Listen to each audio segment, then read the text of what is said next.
Salut, nous c'est Antoine et Tiffany. Nous sommes les Green Pilgrims et nous adorons voyager. En 2023, nous avons décidé de changer notre mode de voyage. Nous avons acheté un Land Rover Defender de 98. Nous l'avons appelée Marguerite. Nous avons passé plusieurs mois à la bricoler pour qu'elle devienne notre maison sur roue. C'est à son bord que nous allons explorer l'Amérique du Sud.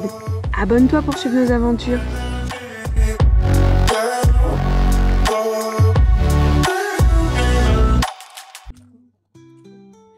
On est à Trello, c'est marqué ici.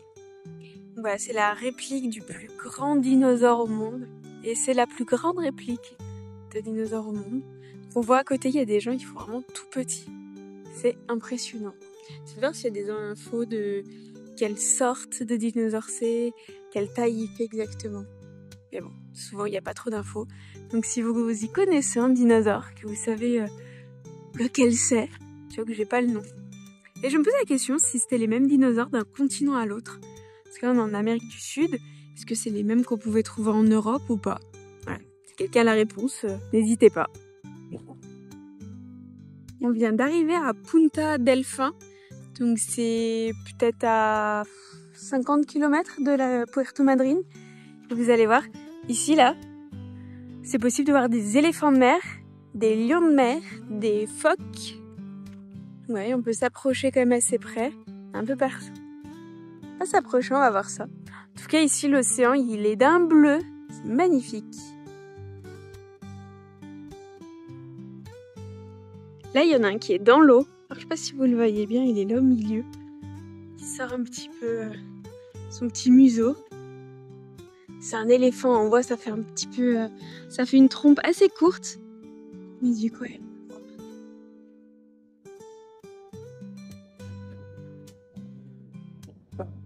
Là, il y en a un qui est à moitié sorti de l'eau, qui se prend des vagues dans la tête, mais ça n'a pas l'air de l'embêter plus que ça. Là-bas, il y a une grosse colonie. J'ai l'impression qu'il dort. Il souffle un peu avec son nez.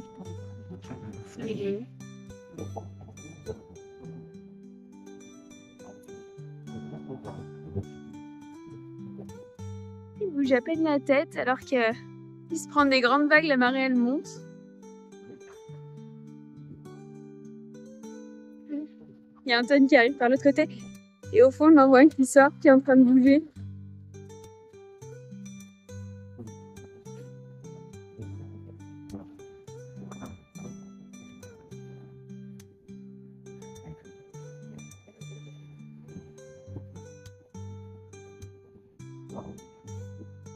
Alors là, vous avez un gros éléphant de mer. Je vais zoomer un peu, vous allez voir sa trompe. En noir devant ici, c'est un bébé Lotari.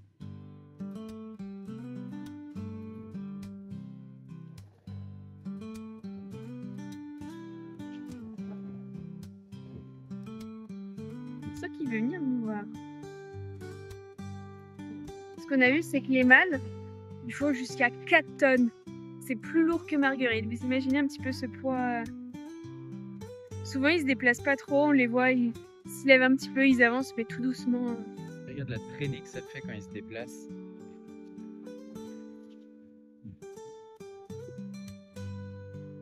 Mais c'est assez rigolo parce qu'on voit l'eau qui leur vient dans le visage. Ça les embête pas plus que ça. Je sais pas si vous entendez le bruit.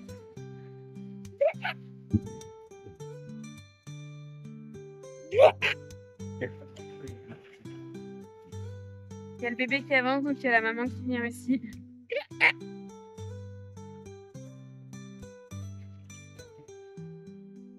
Ouais, c'est pas très poli comme animal, ça lâche des gros mots. Vous squarez au PMU.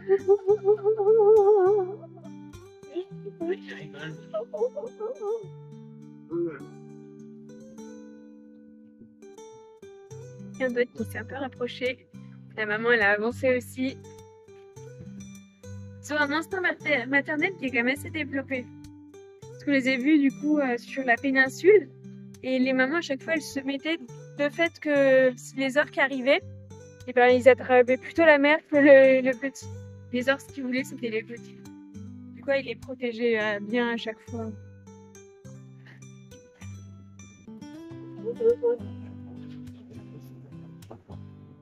Il y a le père qui a bougé.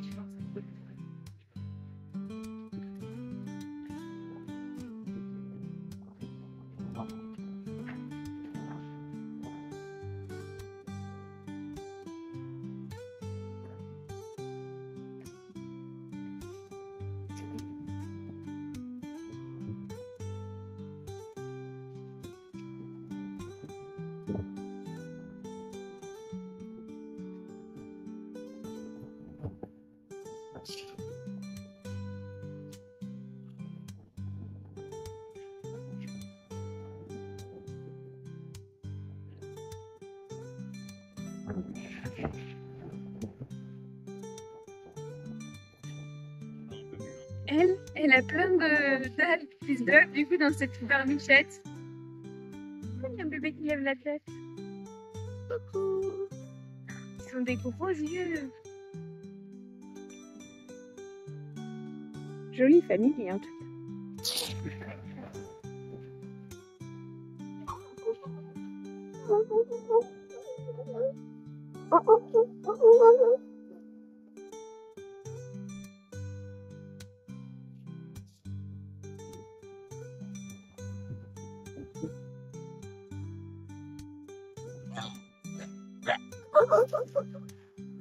Quand je vous dis qu'on sera au PMU.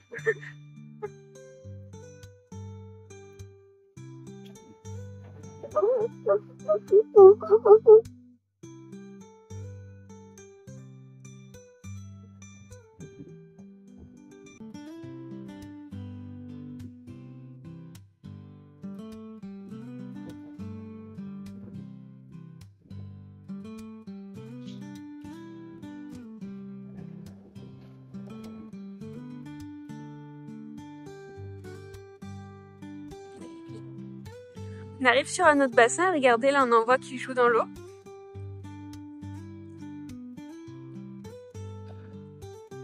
Il y en a tout autour.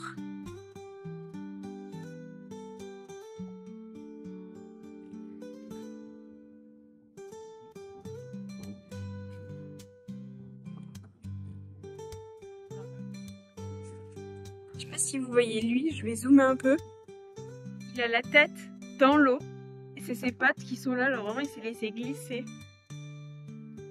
On dirait quand même, comme quand ils sont posés comme ça, des jeunes le lendemain d'une cuite.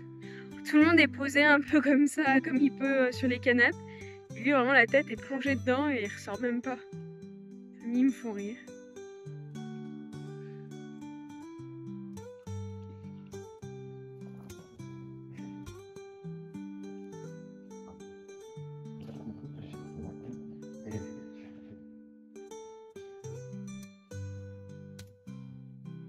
Je pense qu'il respire sous l'eau, sinon il se met pas. Ah, il sort sa tête. Calme-toi un peu, mon grand, tu seras bien. Non, ça n'a pas l'air d'être son souci.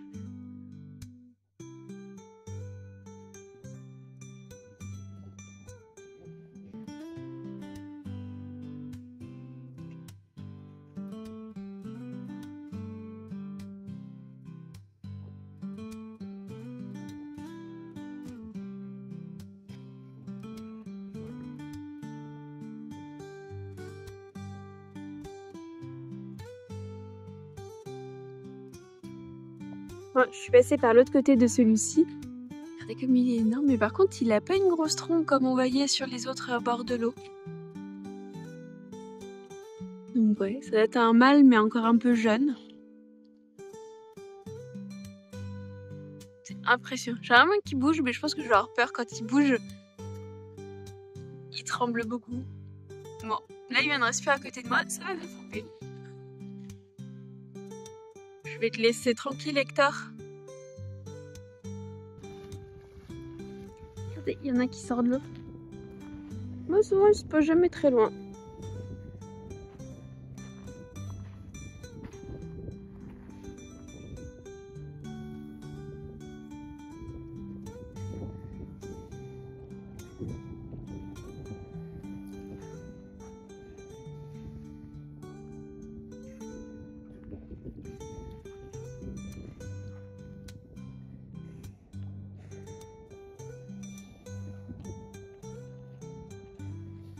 Regardez eux comme ils sont bien. Ils dorment au soleil.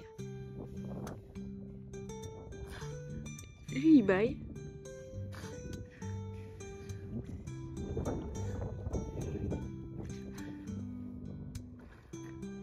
Ah, lui vient de péter.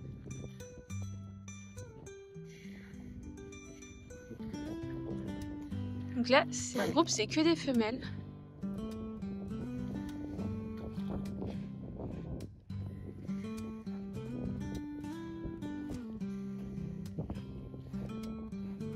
Tu vas aller voir, j'ai l'impression que les gros ils bougent là-bas vu le bruit qu'ils font.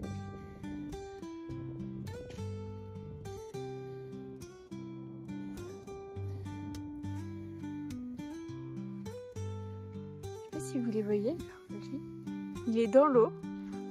On voit juste son ventre. Ah, il me faut rire.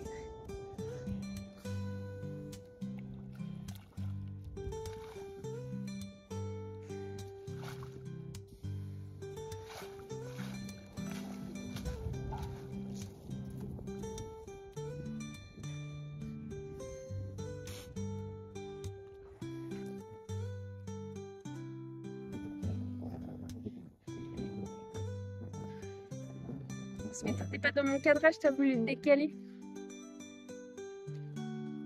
On en voit 3-4 qui barbotent là-bas dans l'eau. Là-bas, il y a le mâle qui est en train de sortir. Ah. Donc, je pense qu'on va aller jeter un coup d'œil. Est-ce qu'on l'entend parler? Bon, on est revenu là où on était au tout départ. Et en fait, le gros, c'est là, c'est celui qui était tout à l'heure sur la plage. Et du coup, il allait se mettre dans l'eau. J'aimerais bien le voir bouger là. Il a bougé un petit peu, mais pas beaucoup.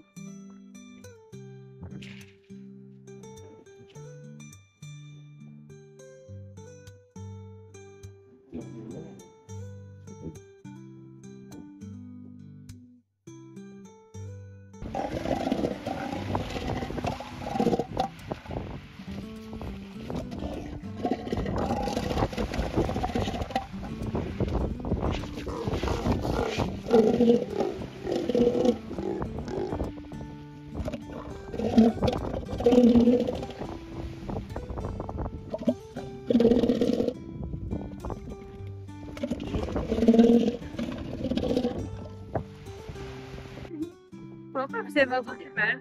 Quelque chose à nous dire. Allez maintenant, sors de l'eau Hector. Allez. Face à face. Petit vite. Le chef de meute qui va gagner. Il fait 4 tonnes, je pense qu'il me bat haut la main. Mais si je cours, il me rattrape pas. Ah, ça en fait rire certains. Ah, j'aurais bien aimé qu'ils sortent.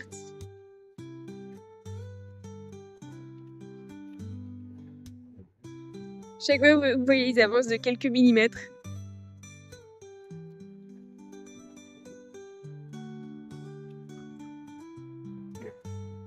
Regardez le gros, il bouge. Oh, il a fait 200.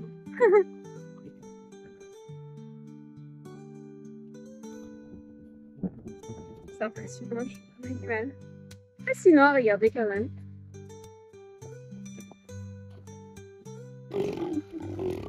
Bon, on a loupé ça, le gros il est sorti un petit peu de l'eau. Il a coursé la femelle qui est devant. Mais à chaque fois, ils sont tellement lourds qu'ils avancent très peu.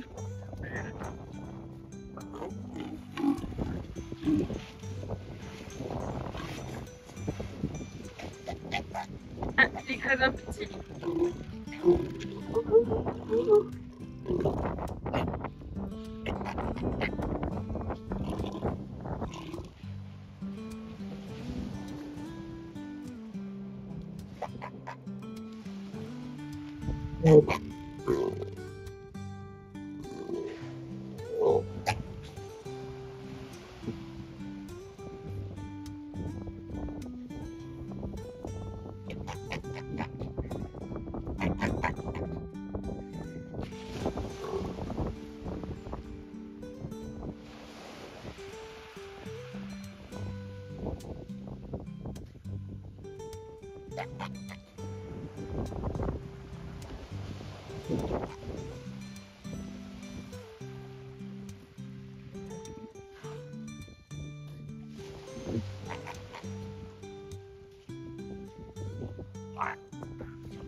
Il la note.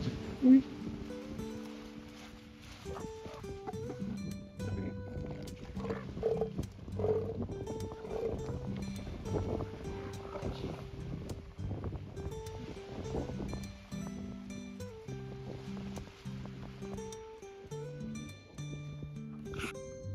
On est dans un parc, alors c'est une réserve, c'est un lieu qui a été acheté par quelqu'un pour protéger la région.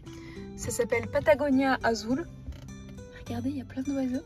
Et on en a un sur Marguerite. Lui, il est curieux. Hein. Il y a beaucoup de vent par contre.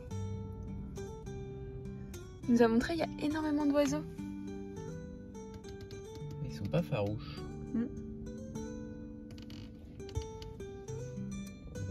Elle te plaît, Marguerite? Je pense qu'elle dégage de la chaleur. Ah ouais. Ça doit les attirer. C'est la première fois qu'on a un oiseau qui vient comme ça se mettre dessus. Ah bah complètement, oui.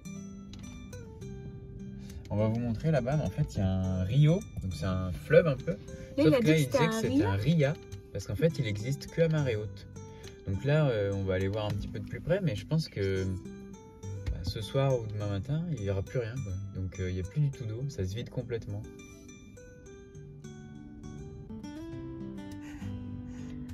Vous voyez notre motivation, il faut sortir, mais vu qu'il y a du vent et qu'il fait froid, on a du mal. Alors que c'est super mignon. Là, il y a un petit renfoncement, il y a des tables. Là, pareil, il y a un barbecue, il y a des tables. C'est super mignon en fait. Et surtout, c'est gratuit en fait. C'est mis à dispo. On a discuté avec le ranger qui tient le parc. Il est là pendant 15 jours dans sa cabiote là.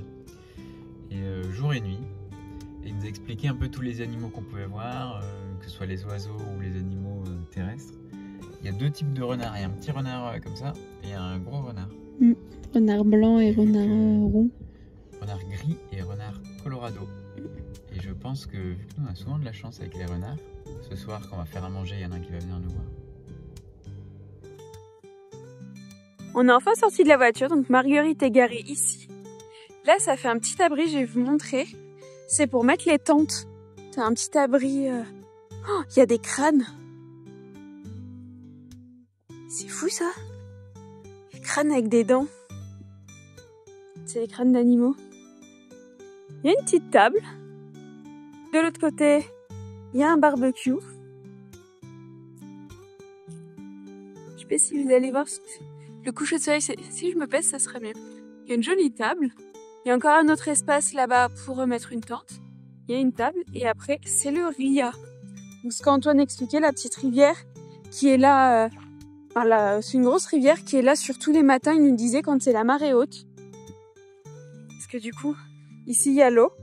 Donc, c'est l'océan Atlantique. Et du coup, le matin, quand c'est la marée haute, et ben, ça remplit tout ici. Parce que regardez, là, on voit la limite. Là, c'est encore mouillé. Je suis pas sûr que ce soit que le matin, là, parce que là, c'est encore... Bah, il a dit demain, mais oui, là, on a loupé celle de cet après-midi. C'est ouf, parce qu'on voit vraiment... on a l'impression que ça a baissé de 3 mètres, quoi. Et là-bas, on voit de sacrées vagues. L'endroit a vraiment l'air magnifique. Alors, plein d'animaux, je vois plein d'oiseaux un peu partout. Sur la route pour venir ici, on a vu plein de petits lapins qui ont étalé devant Marguerite. On a vu des guanacos. Donc, on va voir si ce soir on voit d'autres animaux ou pas. Peut-être des petits renards, des tatous. Après, il nous a dit de faire attention aussi. Il y a des scorpions, des serpents et des veuves noires. Donc, il nous disait surtout les veuves noires de faire attention. Parce que ça pique et ça fait plutôt des dégâts. Par contre, il nous disait le serpent et le scorpion, juste ça nous fait de la fièvre. Mais dans tous les cas, faut quand même le prévenir, que lui sache s'il y en a actuellement ou pas. Pour faire à manger, je vais mettre ensuite là-bas. Il y a un crâne avec des dents. Un Monaco, je pense. Je pense, ouais. C'est clair. Là, donc il doit y en avoir d'autres dans le camping qui sont plus abonnés. Antoine voulait qu'on se mette ici parce que du coup, comme ça, il y a l'eau qui est juste à côté. Et c'est vrai que l'eau, ça fait qu'il y a beaucoup d'oiseaux. Antoine a demandé au monsieur si on pouvait pêcher, donc il a dit si, vous pouvez. Mais dès là, c'est pas une période où il y en a beaucoup. Il y a un mois, il y en avait beaucoup plus. Là, il y en a moins. Mais bon, je crois qu'Antoine va quand même pêcher parce que ça fait un moment qu'il en reparle.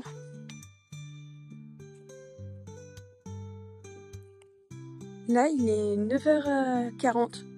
On a fait un peu la grasse mat, on en a profité. C'est un moment qu'on a besoin de bien dormir, je pense. Regardez, c'est là où on était hier et il n'y a plus du tout d'eau. On voit là-bas l'océan. Je vais zoomer un peu pour que vous voyez. Il est assez loin. Mais sinon, ici dans le Ria, il n'y a plus d'eau. Là où on est passé hier, où il y avait beaucoup d'eau, Antoine disait je pêcherai ici. Donc là où Antoine voulait pêcher, il n'y a vraiment plus d'eau. Tout s'est vidé. C'est impressionnant.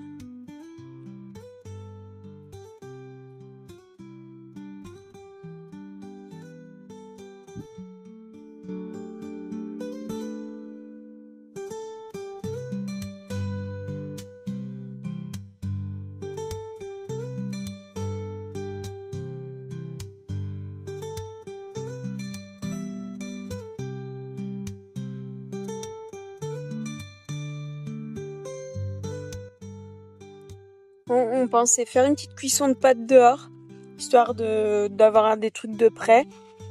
Mais le vent, on a décidé autrement. Il y a un vent ultra violent dehors. Donc on prépare une salade à l'intérieur. Pour changer. Bon, elle est plutôt pas mal. Il y a du chou, il y a des lentilles, des tomates, un peu d'olive. Et là, Antoine est en train de couper une petite tranche de jambon. Une bonne petite salade. Il y a encore la casserole ici où on se dit, si jamais le vent il s'arrête, on peut quand même vite aller faire des pâtes. Pas vraiment, parce qu'en fait, le réchaud, il n'y a plus d'essence. Donc au début, on a commencé à remplir le réchaud. Et en fait, même ça, on n'a pas pu finir, parce qu'il faut Tiffany est montée sur le toit. Avec tout le vent qu'il y a, je peux pas ouvrir le réchaud pour mettre de l'essence dedans, parce que ça lève du sable et tout. Donc je voulais pas qu'il y ait du sable dans le réchaud. Donc on a abandonné nos plans. Mais je me cramponnais en haut, parce que je voulais pas que le couvercle de la malle, quand on l'ouvre en grand, il se met sur le panneau solaire. Et avec le vent, je voulais pas qu'il se lève et qu'il tape dessus, donc je le tenais. Et en fait, vu que je le tenais un peu droit, et ben c'était à contre-vent et c'était hyper compliqué, donc j'ai dû le refermer. Et à des moments, ça me poussait. Je sais pas à quel kilométrage va le vent, mais... Là, on sent le vent, il souffle comme si on était dedans. Ah, mais j'ai peut-être mal fermé. T'as mal fermé parce que je vois l'extérieur un peu. En fait, dès qu'on ouvre la porte, ça la tire comme ça, là, faut bien la tenir. C'est assez violent, oui. Baptême du vent patagonien. Patagon, je crois qu'on dit. Patagon ? Il me semble, ouais, avoir vu ça. On va faire des recherches parce que ça me paraît bizarre, comme moi. Si, ça m'avait paru bizarre la première fois. On vous dit ça.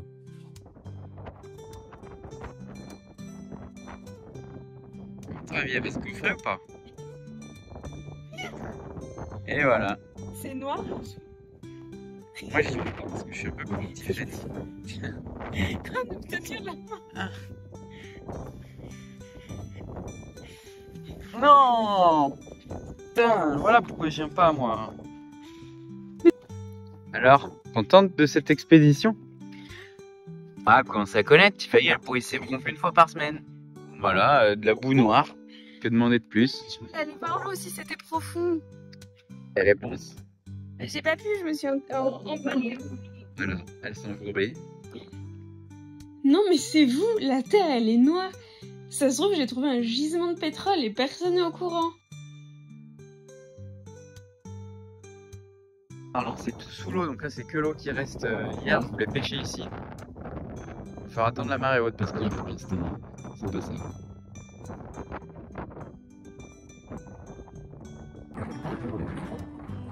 Bon, vu qu'il y avait du vent et qu'il y en a encore énormément, je sais pas si vous allez... L'eau est totalement revenue en l'espace de 3 heures. Regardez ça.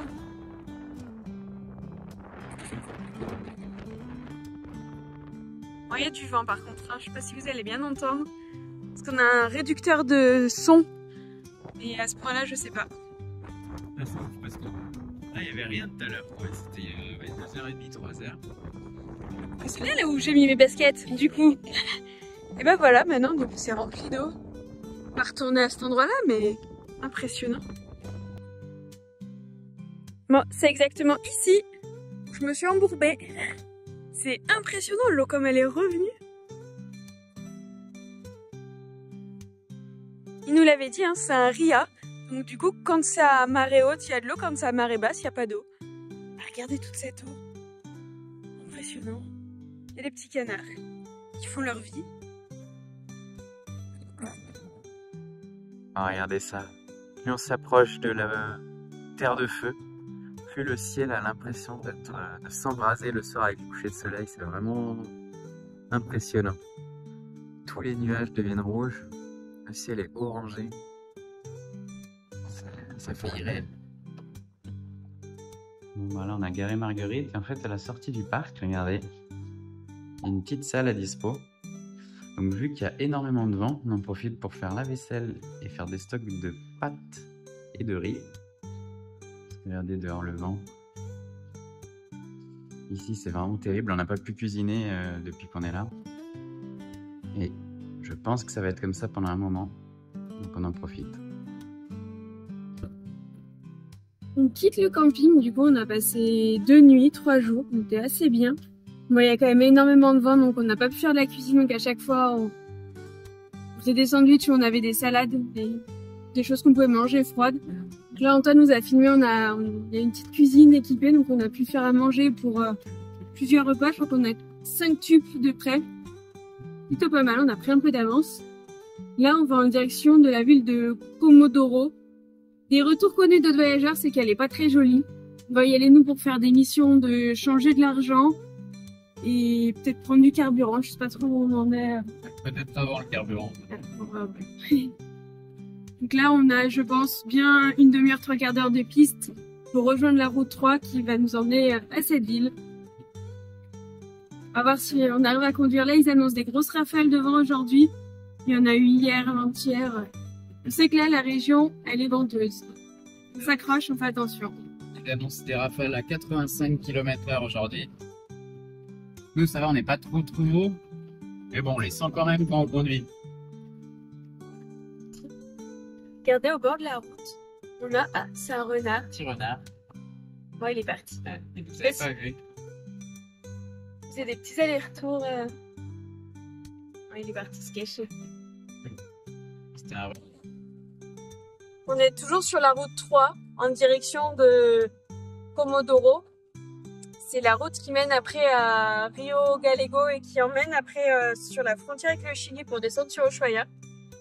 Il y a énormément de vent, donc vraiment ça bouscule Marguerite quand on se prend des grosses rafales.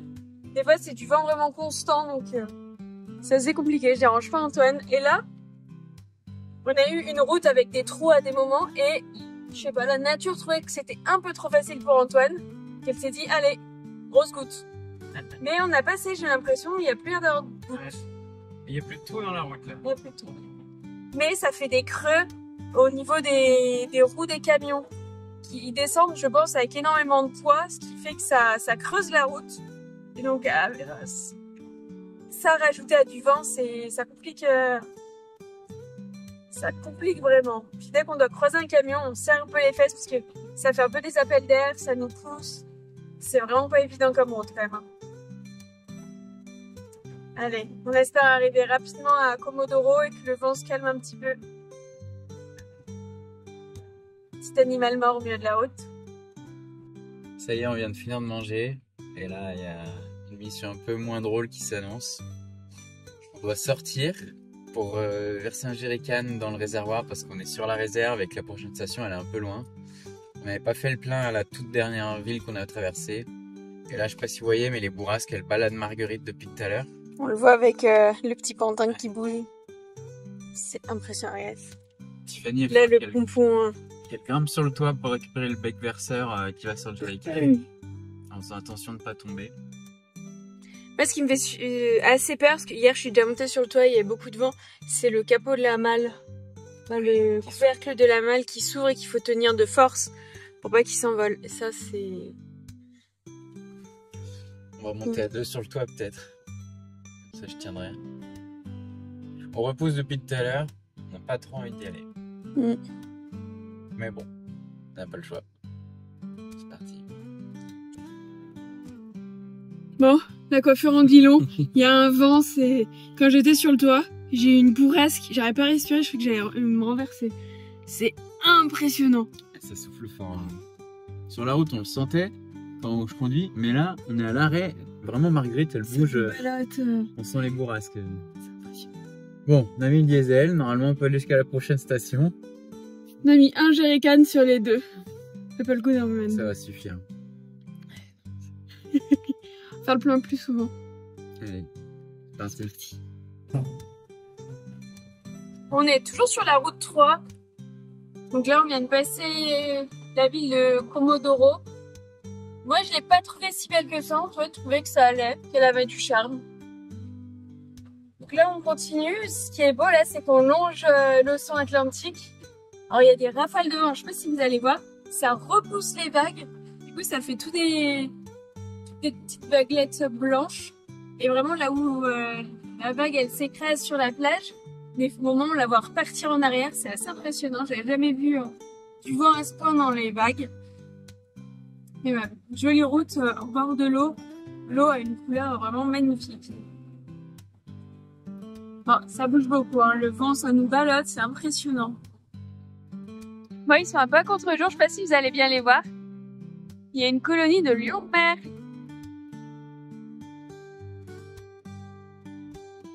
Si la vidéo t'a plu, mets un pouce, abonne-toi si ce n'est pas déjà fait.